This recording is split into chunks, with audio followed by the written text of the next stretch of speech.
झांसी में supreme court के निर्देश पर राष्ट्रीय लोक अदालत हो गई है शुरू। यहां लोक अदालत में निस्तारण के लिए 3,75,000 मामले हुए हैं रजिस्टर, जिन पर की जा रही है सुनवाई। अपर जिला जज शरद कुमार चौधरी ने बताया कि अभी तक वह 1.5 लाख से ज्यादा मामलों का कर चुके हैं निस्तारण। उन्होंने कहा कि पिछली बार हमने मामलों के निस्तारण में बनाया था रिकॉर्ड, इस बार भी हम बनाएंगे रिकॉर्ड। ललितपुर में शुक्रवार को कोतवाली पुलिस ने अभिनव सिंह उर्फ डॉक्टर राजीव गुप्ता को किया गिरफ्तार। आरोपी ने 3 साल तक अमेरिका में रहने वाले डॉक्टर बहनोई डॉक्टर राजीव गुप्ता की डिग्री और आधार कार्ड की फोटो लगाकर मेडिकल कॉलेज में एनसीडी सेल में हृदय रोग विशेषज्ञ बनकर मरीजों का किया इलाज। गिरफ्तारी के बाद उसे न्यायालय में किया गया पेश, जहां से 9 दिन की रिमांड पर भेज दिया गया जेल में पहली रात सो नहीं सका आरोपी और रात भर करवट बदलता रहा है। वहीं गिरफ्तारी के बाद अभिनव सिंह ने दावा किया कि वह है असली राजीव गुप्ता और बहनोई का नाम भी है राजीव गुप्ता। उसने कहा कि उसके पास ललितपुर में 10 करोड़ का है मकान और खुरई में 10 करोड़ की है संपत्ति, और इसी संपत्ति को लेकर बहन सोनाली सिंह से चल रहा है विवाद, जिसने इस पारिवारिक विवाद के चलते ही उन पर लगाया है फर्जीवाड़े का आरोप।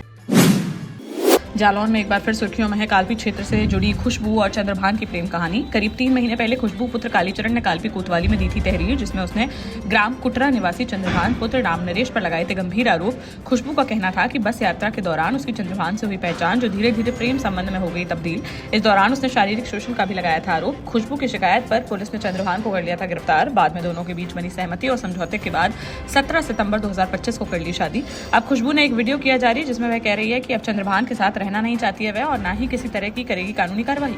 उसने स्पष्ट किया कि दोनों के रास्ते अब हो गए हैं अलग अलग।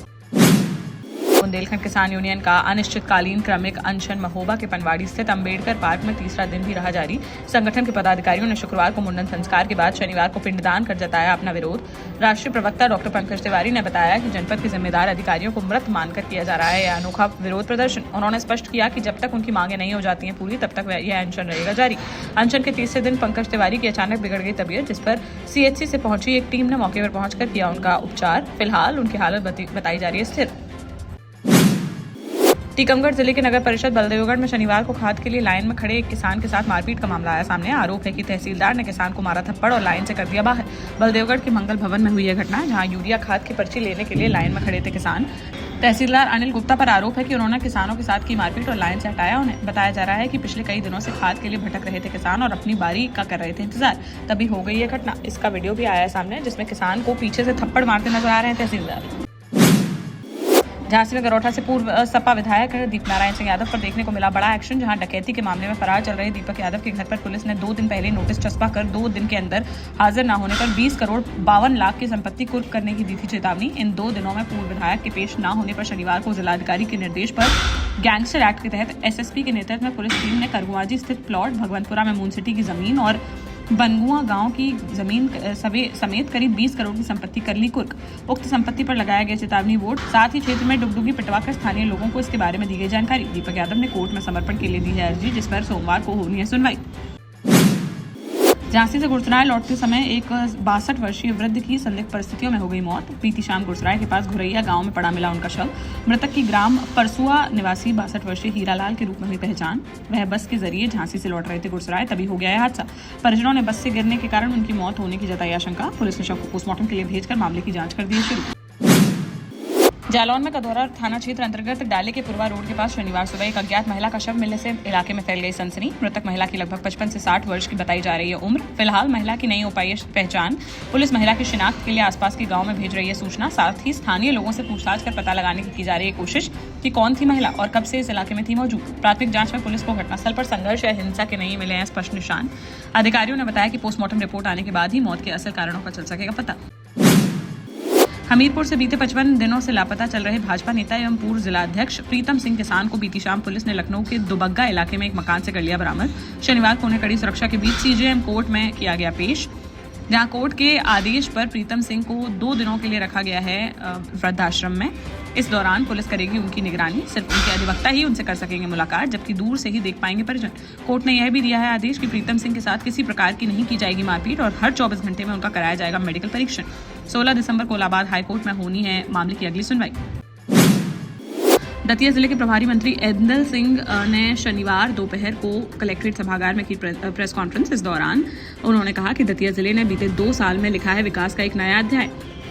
प्रशासन, जनप्रतिनिधियों और आम जन की सहभागिता से जिले को आदर्श जिला बनाने की दिशा में हुए हैं ऐतिहासिक कार्य। प्रभारी मंत्री ने बताया कि पीताम्बरा शक्तिपीठ में 45 करोड़ रुपए की लागत से प्रगति पर है भव्य विकास कार्य। इन कार्यों में धार्मिक पर्यटनों को मिलेगा बढ़ावा और स्थानीय अर्थव्यवस्था होगी मजबूत। वहीं उन्नाव सूर्य मंदिर क्षेत्र में सूर्य लोक और सामुदायिक भवनों का किया जा रहा है निर्माण। बोले, दतिया में निर्माणाधीन भव्य एयरपोर्ट जिले के विकास की बन रहा है नई पहचान। शिवपुरी जिले के नरवर थाना क्षेत्र में शनिवार दोपहर 14 महादेव मंदिर के पास अनियंत्रित होकर पलट गई एक ट्रैक्टर ट्रॉली। हादसे में एक युवक की हो गई मौत, जबकि 2 लोग गंभीर रूप से हो गए घायल। जानकारी के अनुसार नरवर ब्लॉक स्थित खाद वितरण केंद्र से ट्रैक्टर ट्रॉली में यूरिया खाद भरकर गांव लौट रहे थे 3 युवक, तभी रास्ते में हो गया हादसा। घायलों को तुरंत ले जाया गया सीएचसी, जहां डॉक्टरों ने 22 वर्षीय राजकुमार कुशवाहा को कर दिया मृत घोषित। वहीं 19 वर्षीय विनीत यादव और 26 वर्षीय केशव कुशवाहा गंभीर रूप से हैं घायल, जिनका चल रहा है इलाज। देश का जाना माना सैनफिन ग्रुप आपके लिए फिर लाया है झांसी में वास्तु के हिसाब से फ्लोर प्लान सहित एक शानदार टाउनशिप, जिसमें सुरक्षा की दृष्टि से सीसीटीवी, एक ही ग्रैंड गेट से एंट्री और एग्जिट, चौड़ी सड़कें, parking, car wash area, senior citizen and international fountain parks, swimming pool, gym, badminton, tennis आदि courts, school, hospital, shopping mart आदि कई सुविधाएं। इसीलिए तो हम झांसी में लोगों की पहली पसंद। 12 साल पहले अपने स्टार्टअप के साथ ही योग्य नेतृत्व, अनुभवी टीम और सक्षम सेंट्रलाइज और उत्तरदायी प्रबंधन के बल पर सबको घर गुणवत्ता के साथ समय पर घर की योजना के तहत सैनफिन समूह ने बहुत ही कम समय में 1500 से ज्यादा यूनिट्स को दिया है कब्जा। समय पर डिलीवरी से हमारे ग्राहकों में बढ़ा है विश्वास और मिली है संतुष्टि। सैनफिन समूह ने बहुत कम समय में Sanfin Ashok city, green homes residency, green homes city, Sanfin Ashok valley, Delhi public school, Sanfin शाखा, केन सैनफिन अस्पताल सहित कई अन्य परियोजनाओं के साथ नई झांसी के निर्माण में स्थापित किया है एक बड़ा मुकाम। तो आप भी आज ही आइए अपने परिवार के साथ और कीजिए अपने सपने साकार।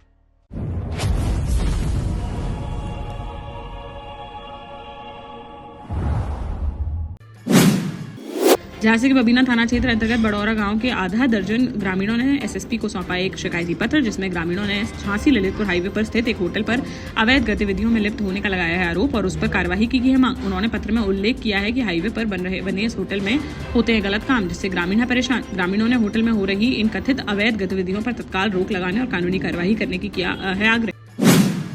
झांसी के मौरानीपुर थाना क्षेत्र अंतर्गत भानपुरा गांव में बीएलओ का कार्य कर चुके रोजगार सेवक नाथूराम आर्य के विषाक्त पदार्थ के सेवन की कांग्रेस के प्रदेश अध्यक्ष अजय राय को जैसे ही हुई सूचना तो उन्होंने तुरंत कांग्रेस के वरिष्ठ नेता कुंवर मुकुट सिंह से नाथूराम के स्वास्थ्य की जानकारी प्राप्त कर मिलने का दिया निर्देश, जिस पर मध्य प्रदेश कांग्रेस के महामंत्री गुड्डू राजा बुंदेला के साथ भानपुर गांव पहुंचे कुंवर मुकुट सिंह, परंतु गांव में नहीं मिल सके नाथूराम। शाम को मौरानीपुर आवास पर नाथूराम से हुई मुलाकात, जहां अब वह पूरी तरह से है स्वस्थ। प्रदेश कांग्रेस अध्यक्ष अजय राय ने फोन पर नाथूराम से की बातचीत एवं उनके स्वस्थ रहने तथा अच्छे कार्य करने की दी सलाह। बोले, मुश्किल समय में हमेशा आपके साथ खड़ी है कांग्रेस पार्टी।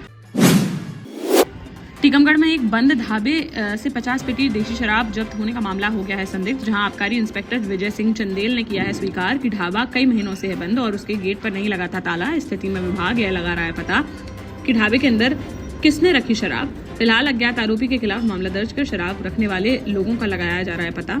शुक्रवार को हुई इस कार्यवाही के बाद ढाबे के मालिक रुद्र तोमर ने एक वीडियो जारी कर आबकारी टीम पर पुलिस के साथ मिलकर फर्जी कार्यवाही करने का लगाया था आरोप। जालौन के उरई कोतवाली क्षेत्र अंतर्गत अजनारी रोड स्थित डीवी कॉलेज के सामने शनिवार शाम को उस समय मच गई अफरा तफरी जब एक चलती कार अचानक से बन गई आग का गोला। देखते ही देखते कार से उठने लगी आग की लपटें, जिससे आसपास मौजूद लोगों में फैल गई दहशत। घटना के समय कार में सवार लोगों ने तत्परता दिखाते हुए बाहर कूदकर बचा ली अपनी जान। मौके पर पहुंची फायर ब्रिगेड की टीम ने काफी मशक्कत के बाद आग पर पाया काबू, लेकिन तब तक कार पूरी तरह से जलकर हो चुकी थी खाक।